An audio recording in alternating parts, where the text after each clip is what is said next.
Hi, everybody. Bienvenidos, bienvenidas. Mi nombre es Toby Miller. My name is Toby Miller, and this is the Cultural Studies podcast. Es el podcast de Estudios Culturales. And my guest today, mi huésped de hoy, is... Hello, everyone. I'm Fernanda Peñaloza. Very happy to be here with you, Toby. I'm joining you from the Darwal country. This is the Illawarra region in New South Wales in Australia. So I'm very happy to be speaking in this beautiful setting, which has so much wisdom and knowledge, connection to land, to waters. Very privileged to be able to join you from this wonderful place. Oh, well, thank you for being with us, Fernanda. And perhaps you could tell us a bit about the special knowledge, amongst other things, that inheres to where you are right now. Yeah, well, I think, we're all trying to become a bit more aware of our responsibility as, migrants in this country, in Australia, towards the process of colonization. We still, if we follow what Aníbal Quijano talks, the coloniality of power is still very much present today. It's not something in the past. So when I do acknowledge country, which I think is a beautiful way to reflect on these processes of exclusion and state-led violence, that we really value, that there is a lot of knowledge embedded in every place that we inhabit where there was and there is indigenous peoples. And for that, I mean that sort of very special embodied connection with everything around us, that for us is something that we sort of have to make the effort to think about. And it's still a concept for us, which is the wrong way to look at it. So that's the kind of knowledge, the fact that every single thing around us, the rocks, the water, the air, everything is living. It's not just us or animals or plants. And I think that's a wonderful reminder of, how detached, sometimes we are, not only from our bodies, but from everything around us.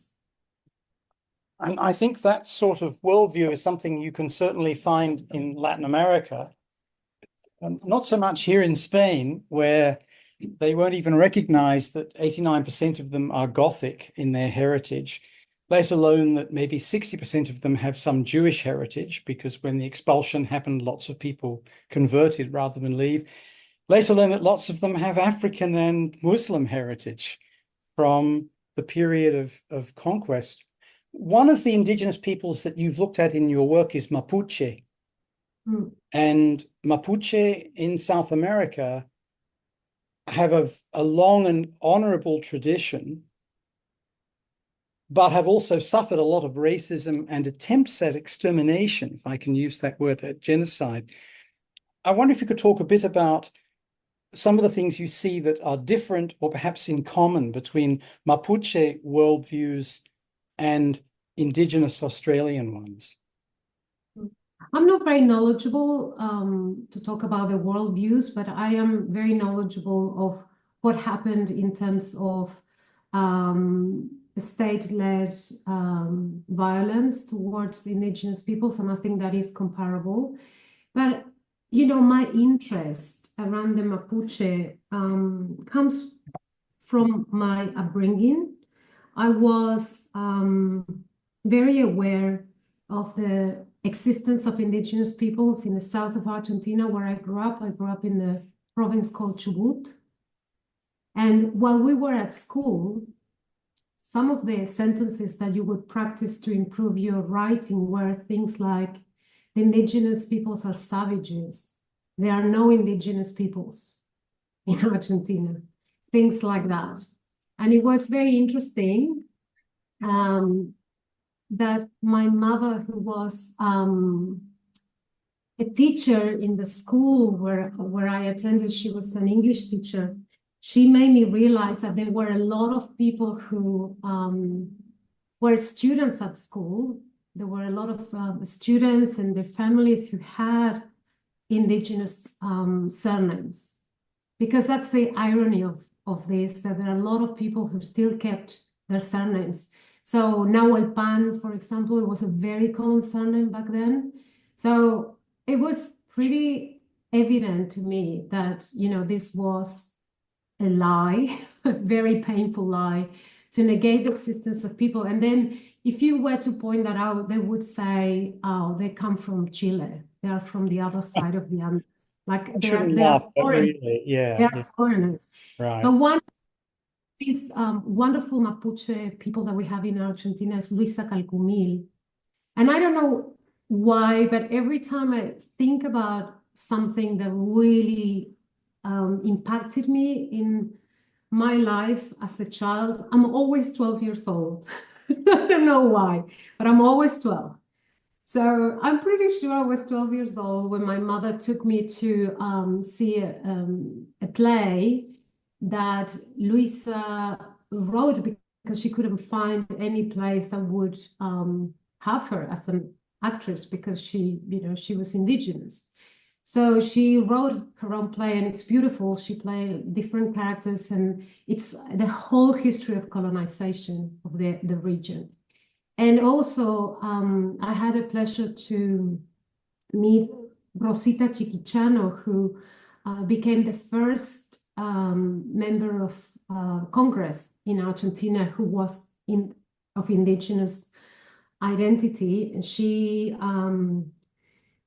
was the direct descendant from a chief, Chiquichano, who, you know, if you look at many of the narratives in the 19th century, which I actually studied for my PhD, so way back, he's mentioned there. And so this woman had this incredible ancestry and was working in the hospital when my dad was working as well. So I interviewed her for a school project. And I'm sure I was 12 years old. And she was the one who made me aware of the power of the words that we were using at school, erasing the indigenous identity. And of course, quite incredibly, during the political project of you know, Kirchner, followed by Christina Kirchner, there was a great deal of revision of history. So now we do have indigenous peoples. I don't think people are studying the nonsense that we were studying, but it might revert, you know, because the current government of Milei is pretty incredibly, you know, racist, homophobic, all the horrible things that we wouldn't like to have are all combined in this person. So it might happen that he might destroy the new curriculum and then put back all these horrendous lies and the, you know, an effective invisibilization of indigenous peoples through the school curriculum, which was pretty horrific. So this very long, this very long answer for me, it's not so much that we can have a great understanding of, at least I don't, because I'm not an anthropologist, of the worldview, but I think when we talk about colonization, coloniality, decolonization of decoloniality, for us, many times it's a concept, but I think for indigenous peoples it's their living reality. And they are the ones who bring that knowledge of, you know, how does it feel to be in that situation on a daily basis. And I think a lot of indigenous people seek out that connection with other indigenous peoples, because we know that, you know, with differences across different parts of the world, the colonial project was of global scale. And so, you know, there is that kind of level of historical consciousness and solidarity that links all these people. So that is answering the other part of your question, what links? these indigenous peoples, and I think it's that experience of exclusion, but also the experience of reclaiming sovereignty over the lands, reclaiming the presence in history, reclaiming the need for all these very painful scars and wounds to be acknowledged, and the need for reparation. And that, to me, that's the link. And then you see, other things that maybe scholars have pointed out. I did write an article where I compare the so-called Fuegians, which were the indigenous peoples of Tierra del Fuego. There were multiple groups, quite distinctive, and even the nomenclature that different anthropologists use is still questioned at times, and the people from Tasmania. So I did compare discourses of savagery and extinction that you can see that were quite similar in both cases. There was a very controversial documentary maybe 50 years ago, The Last Tasmanian. There's always the last one, yeah. Yes. And it's interesting because I met someone who is absolutely wonderful, who is the Palawa man from Tasmania,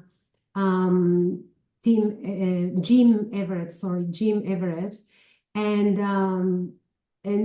when I met him, he said, supposedly I don't exist, but here I am. Which reminded me of what I was telling you before about the Mapuche. So that gave me the idea of writing this, and he was very generous and read my work, and he was very impacted by the commonality of those narratives of savagery and extinction, that they were so similar. And I've managed to get to my usual first question because we've really taken off already, and it's fine. That's great. We can get back to what's demonizing you later if need be. But I wanted to ask, following up on that, about the work you've done that looks at Australian, Latin American connections. You co-edited a book on this, which I have. I haven't been able to get hold of a copy of your book on Patagonia, unfortunately, but I'd love to learn about that from you, if I may, at some point. But let's start this part by asking about this Australian Latin American connection, which you, as you say, incarnate in your essay about a comparison of Tasmania and Latin America in indigenous terms. There's a long, complicated history. You've written about Paraguay, for example, in the Australian imaginary and social cultural history. You've written about Dame Mary Gilmore, forgotten from history. So tell us about this whole story, Australia, America Latina. Well, it comes a little bit out of frustration, really, because I've always considered myself a creature from the South, not only because I grew up in the South of Argentina, but it's that, that political metaphor that we have in Latin America, which I always found really compelling. As a child of a Peruvian migrant, I never felt I belonged to Argentina, but the beauty of that is that I always felt diasporic.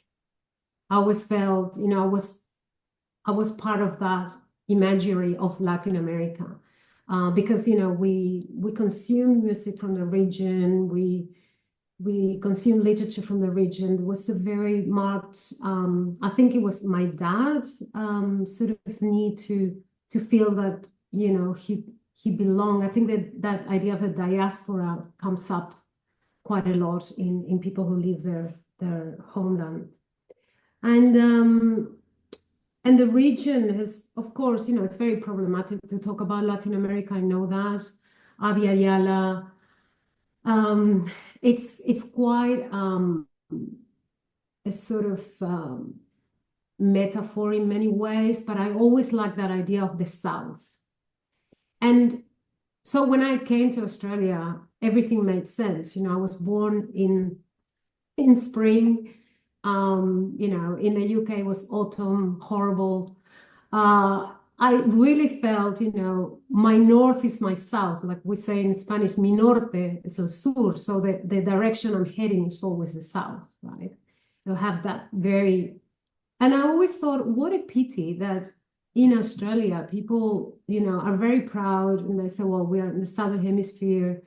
But they don't actually intellectually or historically or culturally, they never seek to look south. They always seek to look up north, which is something that, Latin America actually has in common, and things have changed quite radically.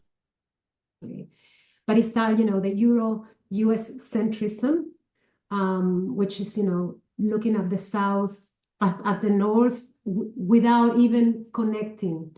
And I always had this feeling that Australia, because of the way in which they inscribe themselves within the, the Western paradigms, they sort of seem to be the only country in the South. Like everything is the biggest thing in the Southern Hemisphere, and all these claims go quite unchecked. And I always thought, what a pity, because there's so much in common in this area of the South that Australia has. And one of the things, particularly with Chile and Argentina, very much so with them, and Darwin was the first one to reflect on this, that it could possibly be a comparison, but even before that if you look at especially the colonial project, those three countries have a lot in common: the percentage of indigenous peoples, the sort of state-led genocide, but also then the corporate sort of extractivist endeavors that have always, it seems like wherever there is richness, wherever there is something to extract from the land, the indigenous peoples happen to be blocking it somehow. So they have to get rid of them. And there's the history of course, what is called the settler colonialism, and bringing, the white people, white European people. And I think, especially Chile, Argentina, and Australia have that in common. But so that was the seed. I've always been, very curious. In fact, we have a very famous text called La Australia Argentina, written by Roberto J. Pairó, who was this incredibly peculiar, I would say, thinker and playwright, writer, socialist, who saw Patagonia as the equivalent of Australia. So that he puts it really, really at the south. So the book is about trying to trace, but also utilize this idea of the connections as a way to decenter a little bit the emphasis on looking at the north, and trying to establish, ways in which we can also think Latin American studies from this context. Because when I came to Australia, as someone coming as a Latin Americanist from the UK context, I was at the University of Manchester. We had the Latin American Cultural Studies Center. There were people there like Peter Wade, John Gledhill. We had amazing people coming, like Carlos Monsiváis came and gave a talk, and he sang a few boleros to me, back of the car that Peter was driving. I mean, it was quite the thing. It was very prominent, our field. And then I came here, and of course there are colleagues working, but everyone tells you it's like a niche sort of area. We don't feel that we are considered relevant, and it's almost like you have to defend that you're a Latin Americanist. So the book collects a little bit this, and invites people. Like we've got the wonderful Woromai historian Vicky Greaves, who was fascinated by Mexico, and she establishes this incredible comparisons and explores ideas around seeing all those migrants going through La Bestia, the border, seeing the connection between those migrants with Aboriginal people here in Australia. And that, you know, those kind of reflections and interesting contributions are quite different, I think, from what, you know, you might come up with in other contexts like the US or Europe or Latin America itself. So that was pretty much the kind of work that we were doing. And I've got a chapter there on the Sydney Latin American Film Festival, because I'm very interested, and I've been working on a book forever because, you know, COVID was not great for film festivals. So my book looks at circulation of Latin American cinema, because again, when you think about Latin American cinema, circulation is usually studied in terms of how many people or how people understand or conceive Latin American cinema in the North.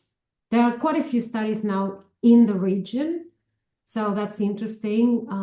Interesting developments around Latin American film festivals, you know, how Latin American filmmakers joined each other, and they, you know, there is more a market in the region for it, but it tends to be Spain or, you know, the US, and pretty much that's it. So I wanted to include Australia to think about. There is a concept or an idea of what Latin America cinema is from this perspective, where Latin America is considered in academia a niche area, you know, like the equivalent of studying Africa in Latin America, I think, except that, you know, with the importance of Africa in terms of the you know, reconsidering how a lot of Afro-Latin American people are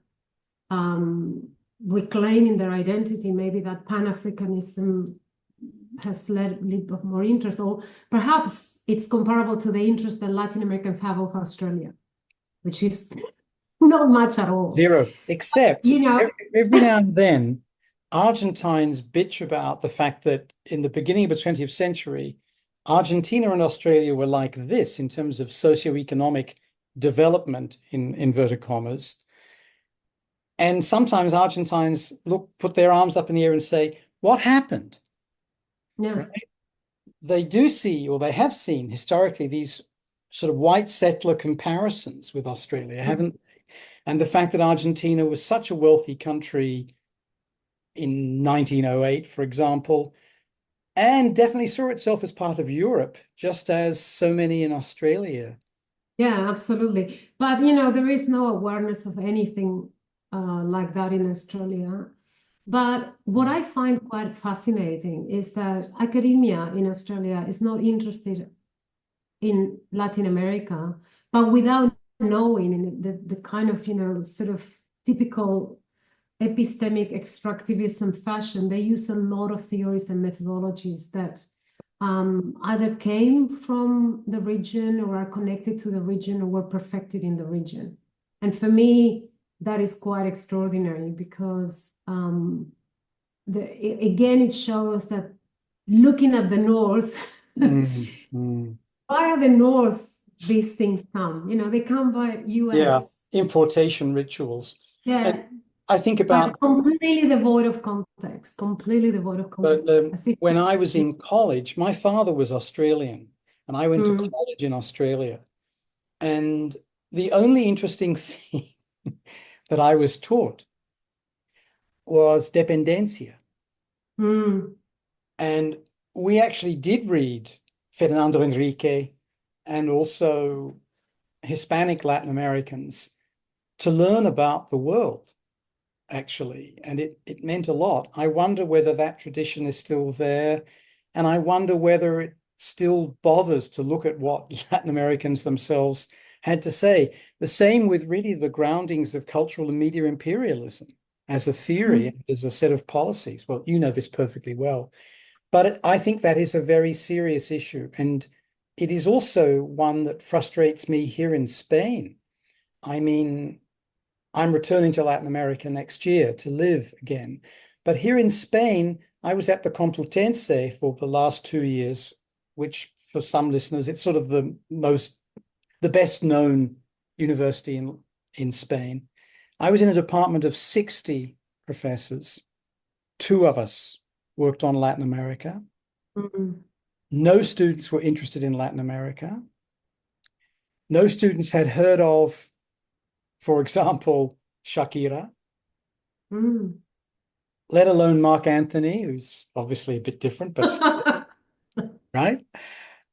And they didn't care either. Mm. They had absolutely zero interest. Whereas in the United States, where I worked for most of my professional life, area studies is huge. It is enormous. Yeah. I mean, you know about LASA. It is problematic in many ways, and this is what we say with Sarah Walsh, who is the other co-editor of Mappings that you were mentioning before. It's just like we see this as a great opportunity because we don't have really a great tradition here, which is the case in the US, which sometimes can work against you because it sort of dictates a little bit what is possible, what can you explore. But there's so many things to me that are very symbolic of how important Latin America is for Australia and the failure in academia, because I think I don't know, it's extremely Anglocentric and at times monolingual, and it's the opposite of what the country is. I'm in despair because people are interested in other cultures. We all come from different cultures. 45% of the population was born overseas, so the parents were overseas. It's huge. We speak so many languages. And now, it seems to me crazy, but one of the symbols that my university uses is the jacaranda. University of Sydney is synonymous with jacaranda. And, the jacaranda trees, a lot of people think that they're from Australia. and so I always think, I'm like a jacaranda because, I'm actually not from here, but my ambition is to be seen as someone who it's okay that is here, But I'm talking about academia because I feel way more I feel a sense of belonging. This is home. Like people ask me, how often do you go back home? And I say every day after work, and they look at me like, oh. But the reality is that I feel like I belong to this kind of, I don't feel that in academia.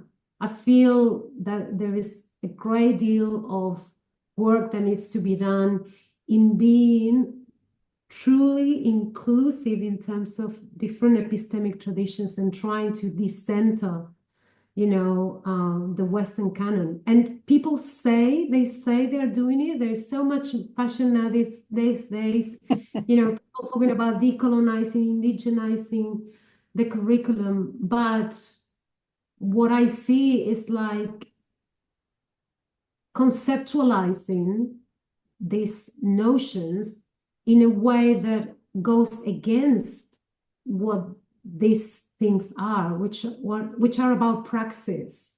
It's all praxis. It has nothing to do with theory. We just use some concepts to make sense of it, but and also how one of the things that I love about decolonial feminisms, I think it's important to put the plural, is that it really makes us think very carefully about our own implication with systems of oppression and privilege.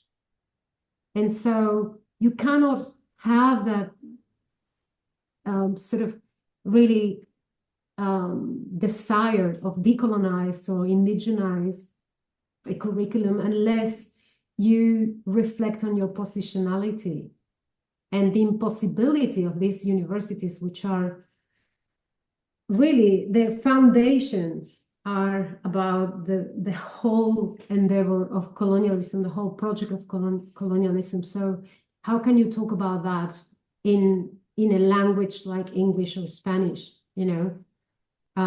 We are doing a lot to incorporate decolonial pedagogies in our curriculum, but unless we start talking, you know, speaking in Aymara or Mapuzungún, I don't see it happening.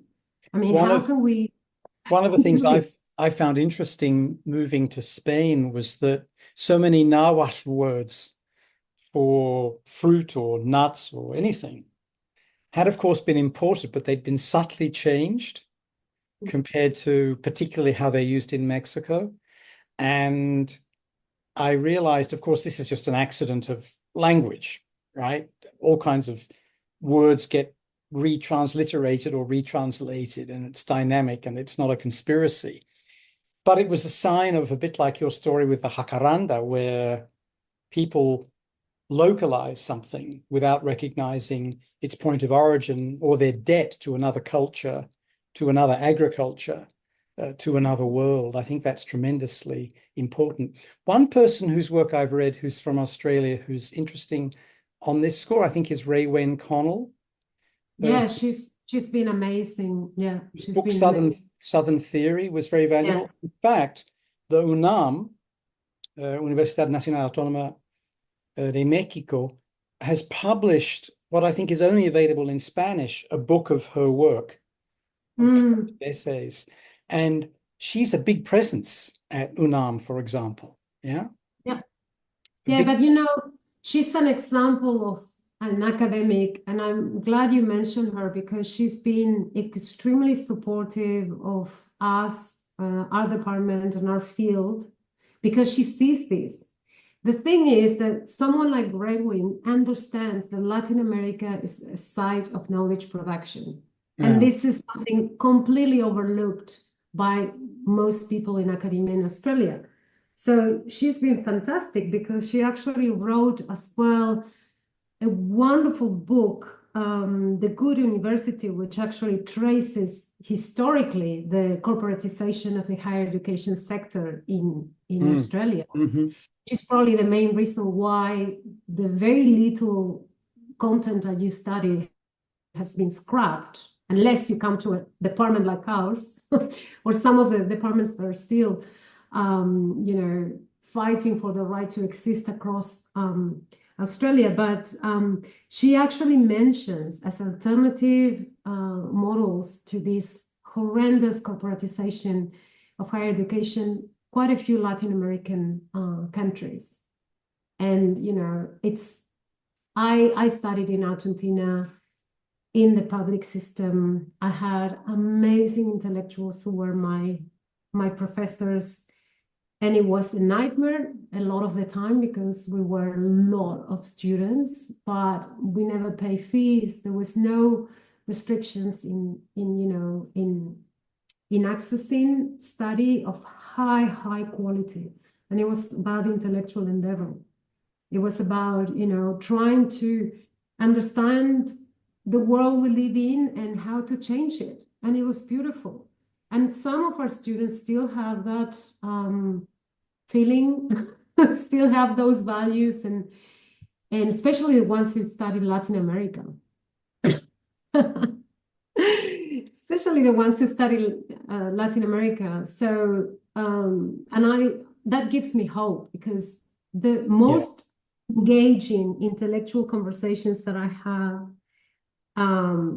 at work, often with my immediate colleagues who are all fantastic, and my students. My students are amazing. I think what attracts them about Latin America, it's a little bit like a romanticized idea of everyone being politically engaged and, you know, or running after utopias. But, you know, I think it's quite a healthy thing, and we need that. We need hope.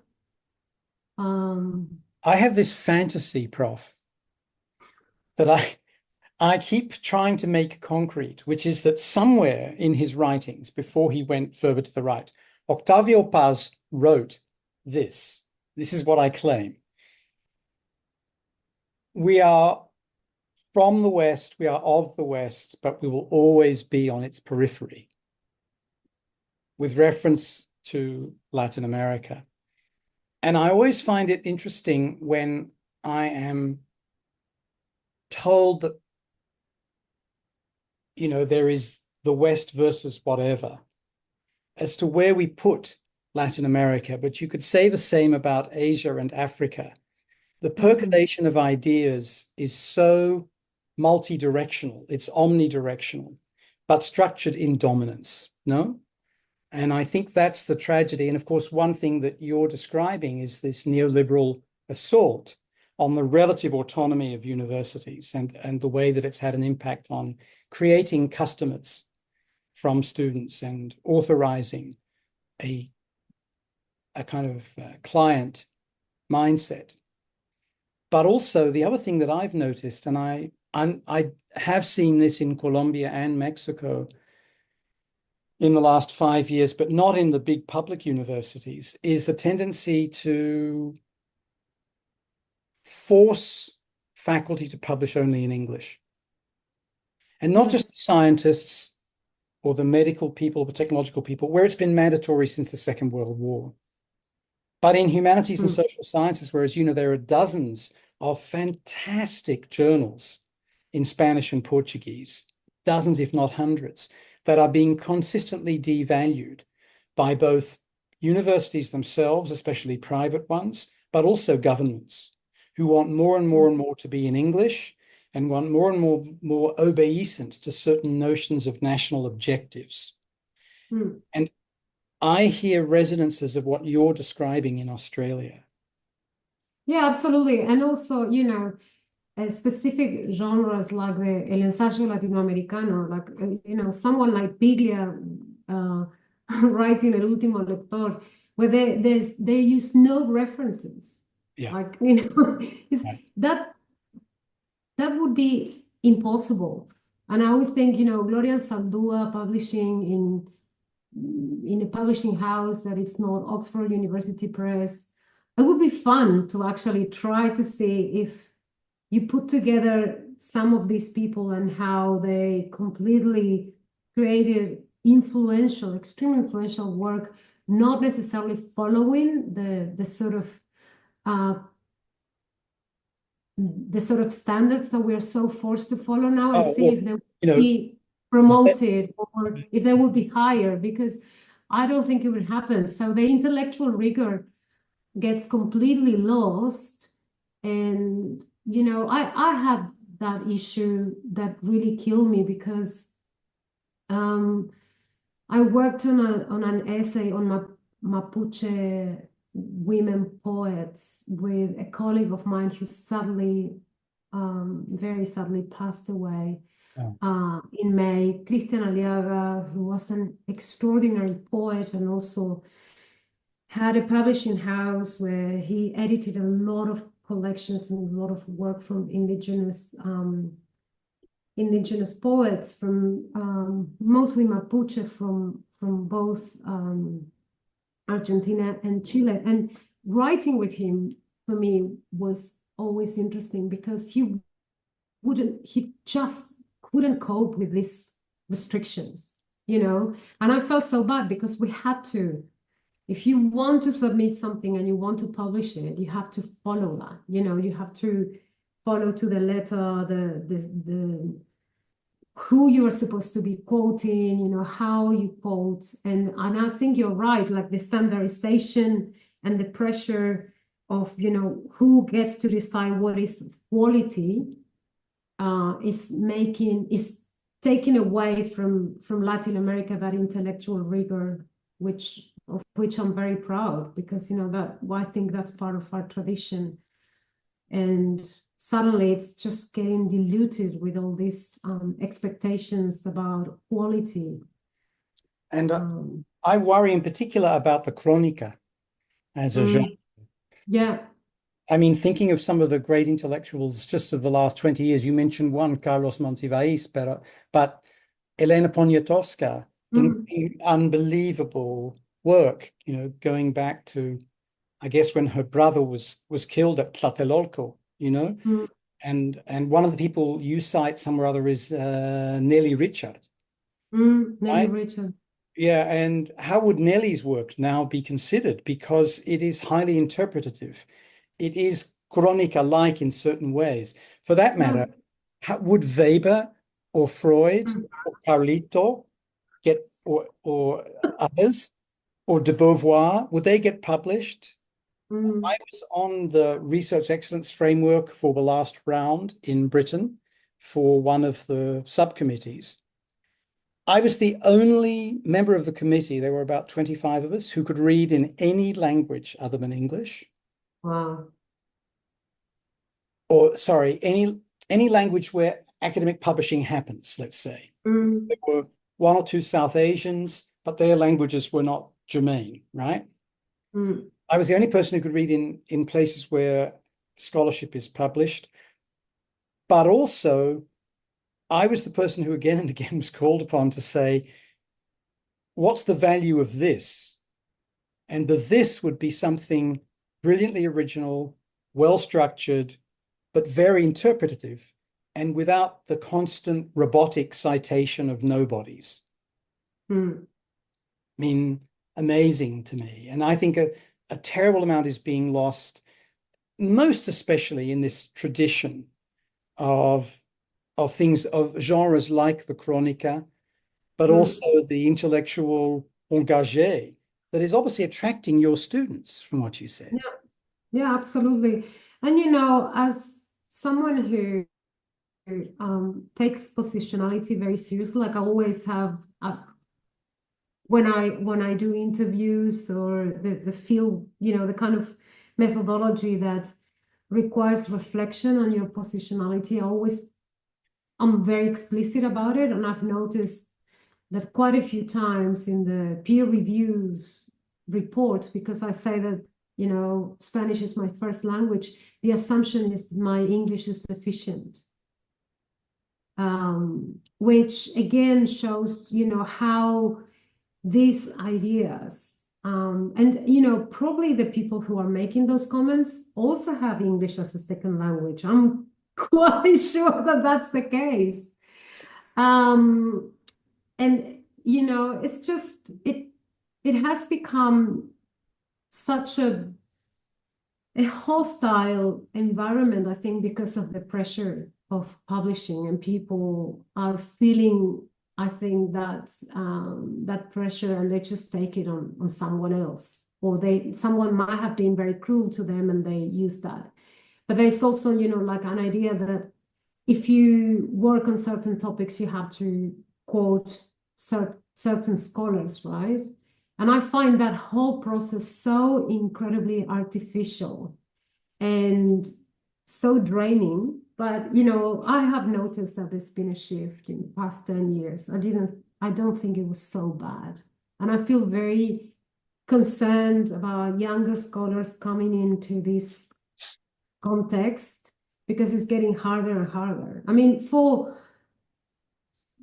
me, when I first started, it was hard to get a job, but you could still manage to get a job without a book. Now it's like you have to have a book published fresh from your PhD. This is insane.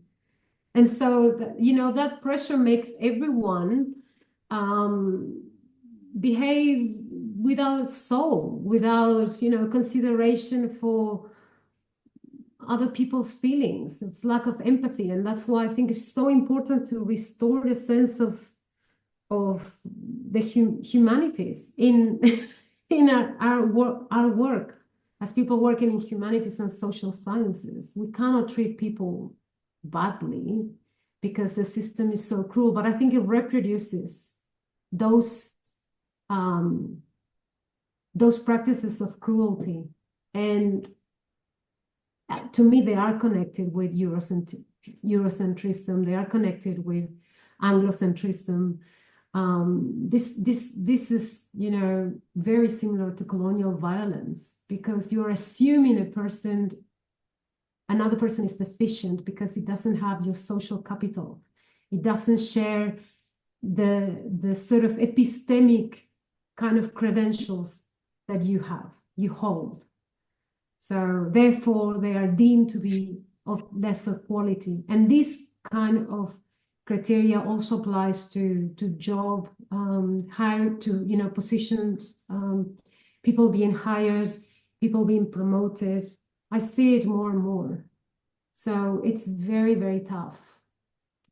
One of the things that I've noticed is the growth of mistrust. And the growth of mistrust maps onto the growth in the number of people in power in universities who neither teach nor publish.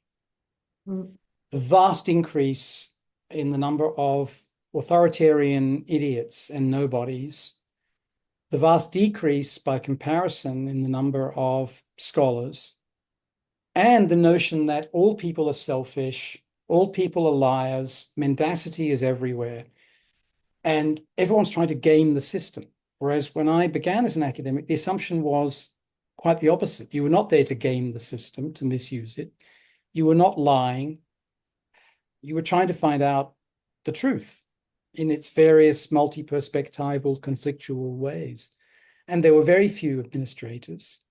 And that's been turned on its head with this incredible growth of mistrust, which I think relates to the cruelty that you're describing. Now, Prof, I want to turn things back towards your research, if I may, and this is where I'm operating from a position of ignorance, though I've read some of your writings on the topic. The book you did on Patagonia. Can you tell us a bit about that? Because for some listeners, it may be worth saying it's not just a brand name. No, and you know, again, it has to do with my upbringing. We would have, you know, when we were studying in primary school, we had some set texts, and some of those texts were, it's interesting because we had Chatwins in Patagonia, of course, translated into Spanish, a few sections of the book. And the way it was taught to us was how inaccurate he was about everything. So that led me to think how many more of these texts might be. And I've always been fascinated by the English language and, you know, a little bit of like sort of love and hate kind of feelings that I developed towards everything British, and the awareness that I had growing up in the city of Trelew, which was first inhabited by white people, by non-Indigenous people, because they were the Welsh. So the Welsh in Patagonia and all these stories, and you know how the world, these ideas about the landscape and the people. So I became quite obsessed with that. So my PhD thesis was on the British travelers in Patagonia. So it was my attempt to make sense of where all these ideas around the landscape and the indigenous peoples came from, you know. And Darwin, of course, Darwin was always very fascinating for me. Fitzroy, I mean, these were street names or names that were everywhere. And you know, the Welsh traditions being so much part of the identity there in Chubut, and yet not much being said about the indigenous peoples. There was always that record. So I was trying to figure out how those narratives became so powerful that sort of pretty much shaped the way in which we saw Patagonia and what it became, right? And of course, the constant threat of the Chileans trying to own the whole thing as if it was, you know, a region that either country could claim. It was like, so I saw this region as a great opportunity to look at discourses on, nationalism, on primitivism, and evolution, all these kind of things combined. It's quite a cocktail. So I organized a conference, and then I invited a few scholars. This was like 20 years ago, almost 20 years ago. Oh my God. And it was fantastic. I really enjoyed it, and it was a great opportunity. But again, I published the work in English, so I'm not sure how many people have read the work. I know that some people have in Latin America, but it's that issue of circulation. And then you have people like Nestor Garcia Conclini, who says that he never wanted to learn English, that he refused to learn English. So if there are more like him, which I know they do exist, he said it was okay to learn French, but not English. Well, At least that's Nestor has the second PhD in French, right? Yeah. So, but he said that, if you're going to learn a colonial language, then you can learn that one. But yeah, Well, so it's funny. Yeah, absolutely. Prof, I had one more question for you, if I may, and then I wanted to throw things back to you to add anything you want. And that might be something we've already touched on, where you want to elaborate a little further, or it might be something we haven't discussed. Does that sound okay as a means of winding things up? Yeah, sure. My last question is, I want to take you back, as they say in baseball commentary, to when you're a little girl. You're 5 years old, I think, and you know who wins the World Cup of men's football, because 10 years ago, you co-wrote a wonderful piece about being little people and watching that World Cup unfold. It's a remarkable piece because it uncovers a lot of the mystifying nature of that event in the context of a dictatorship. More and more important now because Milei is in the process of denying what happened during that terrible period. And I wondered if you could reflect a little bit on that piece, because it then looks forward to Brazil and the resistance to the World Cup and the Olympics that was taking place. So if you could reflect back on that piece and on being 5 and being proud. Argentina, golazo, and all of that. Yeah, it was very indoctrinated. And I remember people were so incredibly happy about it. Because Argentina was champion. They were the champions of the world, and at the time I had no idea about what was really happening, no idea whatsoever.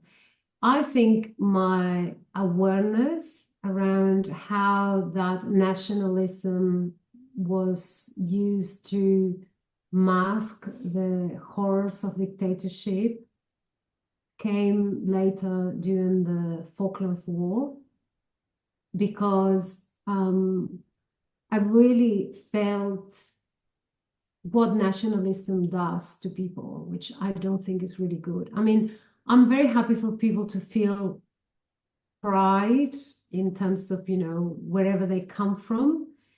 But my own experiences, I mean, I cannot stop associating the national symbols of Argentina, the pride of the national football team, as I cannot stop associating them with the dictatorship. And that, as I told you, the Falklands was pretty big because we had Trelew was used as a military base where, the planes would land, and there were many times when we had safety drills where we have to have everything covered, all the windows, no lights. We had curfew. It felt like something bad could happen, and much of that was orchestrated. So again, people would have fear and wouldn't think. I have no idea. But what I do remember is how English language teachers like my mom, their classes were boycotted because suddenly the English had become our enemies. And suddenly, which was even more extraordinary, my dad, my Peruvian dad, who had always been, I think hiding a little bit the discrimination he suffered. My Peruvian father became a hero because Peru was the only country who was actually supporting Argentina during the Falklands. So for me, nationalism is fascinating as a, as, to study this phenomena, but it's deeply, deeply traumatic because I could not believe that that there was something now for us to be proud of, that he was Peruvian, when before that, he was un negro de mierda, like I was as well at school. I was called negra de mierda, right? And to me, that racism, which emanates from the same narrative that negated the existence of indigenous peoples, was exactly the same thing that was fueling this nationalism, that now it was okay to be Peruvian, that gave us permission. To me, it was very similar to, when they sent off the Afro-Argentines to fight for the wars of independence. Now we need you, so you are going to be of use to us. So I felt a great sense of bitterness towards, what happened that during that time. And I remember not knowing, not really understanding the complexity, but having that feeling that, how is that okay now? How is it that people think that, hating everything about the English is okay? And how quickly things can change from one day to the next. And you are the same person, you're doing the same things. My mom was the same person, the day before, but the parents were angry at her because she was teaching the language of the enemies. Well, and the same thing happens to Osvaldo Ardiles and Ricardo Villa, who, after helping to win the cup, go to England and play and are heroic, regarded as wizards in a good sense, and then suddenly are damned. Yeah, yeah, yeah. So, that to me, that's what the World Cup represents, Yeah. because that was probably the last time I waved a flag, an Argentine flag. And when they won the last time, Argentina won last time, there were some people that sent me a text saying congratulations, and I did not know why. I mean, of course, I knew that they had won because, I was visiting my sister. We were in Europe and they were watching, and they loved watching it. But, I was just there. Otherwise, I wouldn't have watched it. But it was so funny because I couldn't even think. And I know that people would hate me for saying this. Or if there's any Argentine listening, they would say, oh my God, this is terrible. But that's how I feel. And when that helps me a lot to teach about football with my students, because I always tell them about these things because I'm detached, so I can see them. But I also know that the power of the masses. I went once to a match like so many years ago in La Bombonera in the Boca Juniors Stadium, and I did say go like crazy. I was like, what am I doing? It's just, the energy is incredible. So I know that there are so many beautiful things. It's not just, heteronormative, it's not just patriarchal, it's not sexist, it's not, dictatorial. I know that football is so many other things, but this is part of my trauma. So I have a lot of difficulties to Well, next time you're in Spain, if you come to Gachupinlandia again, maybe go and watch Rayo Vallecano, they're Gramscian, they're anti-fascist, they're pro-queer. Well, or when maybe you're that, in Livorno, where the Communist yeah. Party was founded, the same, St. Pauli in Germany. There are these pockets. No, absolutely. But where even, in traditional clubs and and there are football players who, really have tried, and the amazing women who are transforming. I mean, women started playing right in the 19th century in Argentina professionally. They were trying to, but it's now that there's a little bit of more recognition, but obviously I think there's a lot of there are a lot of good things about the sport. It's just that I happen to associate it quite dramatically with the expression of nationalism, which was completely co-opted by No, and with every good reason. And I think it's only last week 120 footballers signed a petition against Saudi Arabia being chosen for the next Men's World Cup. Not the next, 2034. I think so, yeah. Because of human rights violations, environmental issues. All signatories were women footballers. No Yeah. guys signed. These last And of course, we've got here in Australia Craig Foster, who used to be a professional footballer. He's an amazing human rights advocate. Yeah. A Republican, which I really like, because that's another mystery to me, the link with the monarchy. Well, the fact that monarchies exist, but also that Australia is still Guacala, guacala, attached to guacala. it. I don't get it. I really don't. Yeah, there are good examples, but as you say, there is this overweening hyper-masculine nationalism. So, Prof, to finish up, are there things you'd like to add? As I said, there might be new items we haven't chatted about, or you might wish to elaborate on something we have discussed.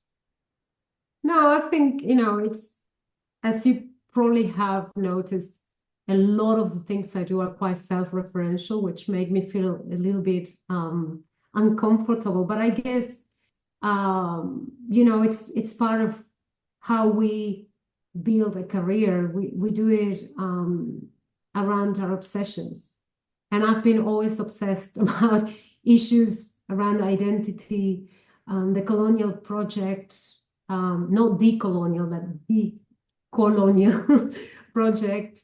And I think it has marked me profoundly. And then the more experience I get, instead of saying the older I get, the more experience I get teaching and doing research, the prouder I actually feel of, having those traumatic experiences, but also understanding the high level of sophistication in the thinking and the examples of resistance that come from our region. I'm in awe. Like, for me, it's quite extraordinary. And it's sad that we're in a world that seems to be heading towards the right, and the horrific example of Argentina is extremely worrying. And, well, not even talk about the US elections, but I still have hope, and my hope is based on young people, and I'm so privileged to be able to teach young people in Australia, who, in spite of all these things that we're talking about, like a very sort of strong idea that other languages are not important or other regions are not important, they do. And, we have hundreds of students every year that are very interested in studying Spanish, very interested in studying Latin American studies, and they make me feel hopeful, but also I learn so much from them. So very privileged. So I don't want everything to look so gloomy and think that, everything is lost. I think a lot of it has to do with our responsibility. And I do think, like, the wonderful Paulo Freire, that education is transformative and it helps us to restore a sense of justice. I really profoundly believe that. And those inspirational words have drawn your pussycat into your room.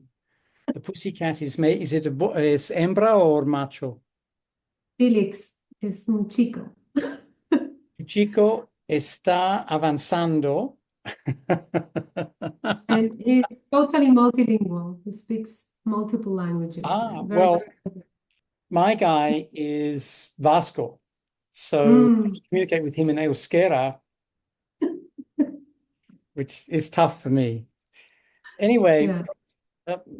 Profe Peñaloza, thank you so much. You've been very inspirational, both in your somewhat depressing analyses, but also in your hopefulness. And I do think that that is really a crucial element in the marriage of these great traditions that you've touched on of progressive thought. And it's always there in Latin America, despite the horrors of bloodshed and pain. So it was a wonderful opportunity to meet you, albeit virtually. Félix se fue, no sé dónde está ahora.